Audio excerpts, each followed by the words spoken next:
The Filipinos are some of the most resilient people in the world. Mahaba ang pasensya, sanay sa hirap, matitiisin, handa magsakripisyo. Hindi agad sumusuko sa pagsubok. At pagkalipas ng pagsubok, mabilis makabawi. Ilaha ka na, binagyo ka na, nabuhawi ka na, nilindol ka na, pero bukas makalawa, nakangiti na ang pinagyo. But what if this so-called resilience is just romanticized survival in a system that keeps failing us? We don't have a choice. Dapat ba ay lagi na lang paulit-ulit silang humarap sa mga ganyang klaseng pagsubok?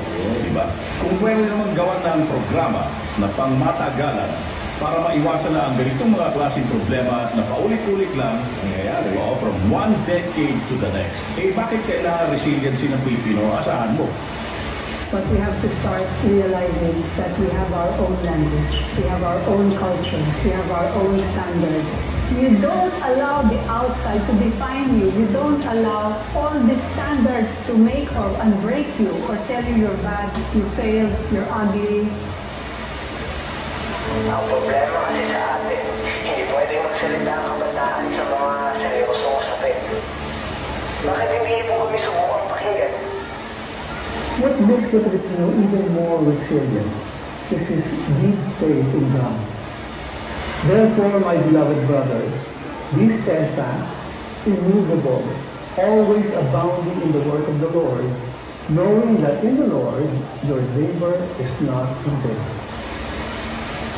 Mga kapatid, mayroon tayong mas malaking kaaway kaysa mga Amerikano. Ang ating sarili.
Ilabas sa mga kalasag, huwag ka karagatan ng mga malat.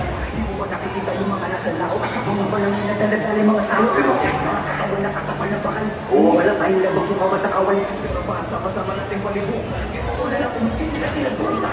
Patalas yung mga pagkatala. So may kapagalipaay kung malaw. Sa ongi na sa ulo kapag kanila ba't hindi pagkatin ang malakaw? Wala mo akong pumanay. Masunod ka.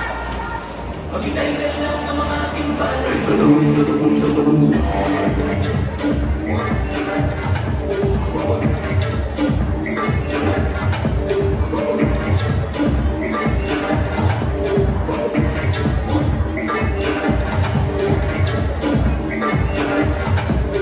Puso magdirigma, di papakutsa, di papapugo.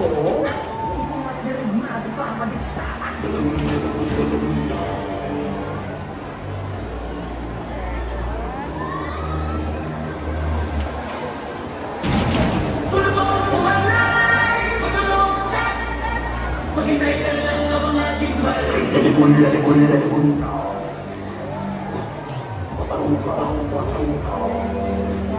Nagsusubigaw kahit kapabilo. Ay, puso magdirigma, di papakutsa, di papapugon. Puso magdirigma, di papadikta. Sabi mga buhay na wala sa pagkawin. Mga bayan na di mailip malam. Pero may dalawang lupa na nakapukol ng iti. Pagdating ng bukaw, di ba sa pagkasay? Ibabagay na rin at nalulubingot sa nara. Sa wakas pa rin nakasanana. Pero di natin namamalaya meron na palawag na magpalit kamay ang mga bako. Na hindi mo pa nakikita yung mga naslao. Bago mag-hold na lang sa rin mga salo. Maghintay ka lang mga ating balay. Dadagun.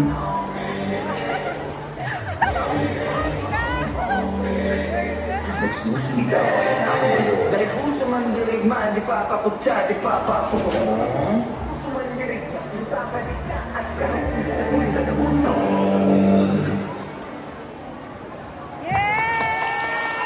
Maraming salamat, Power Foundation.